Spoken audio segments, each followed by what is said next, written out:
தைத்திருநாளை முன்னிட்டு பாமக சார்பில் கொடியேற்றி பொதுமக்களுக்கு பொங்கல் தொகுப்பு வழங்கப்பட்டது. தமிழர் திருநாளாம் தைத்திருநாளை முன்னிட்டு செங்கல்பட்டு வடக்கு மாவட்ட பாட்டாளி மக்கள் கட்சி சார்பில்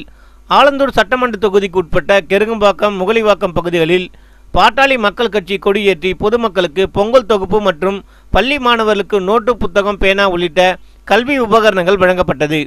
கெருகம்பாக்கம் லீலாவதி நகரில் ராஜிகமல் தலைமையில் புதிய கிளை தொடக்க விழா, முகலிவாக்கம் 156வது வார்டு செயலாளர் குமரேசன் தலைமையில்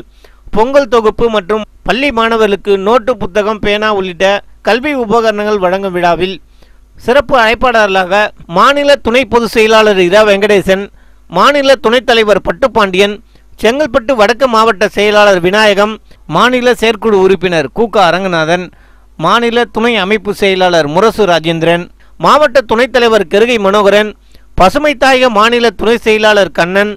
மாநில வழக்கறிஞர் பிரிவு துணை செயலாளர் சுரேஷ், மாநில மகளிரணி துணை செயலாளர் மீனாட்சி வடிவேல் ஆகியோர் கலந்து கொண்டு பொதுமக்களுக்கு பொங்கல் தொகுப்பு மற்றும் பள்ளி மாணவர்களுக்கு நோட்டு புத்தகம், பேனா உள்ளிட்ட கல்வி உபகரணங்களை வழங்கினர். இதில் கெருகம்பாக்கம் ஆனந்த், கார்த்திக்,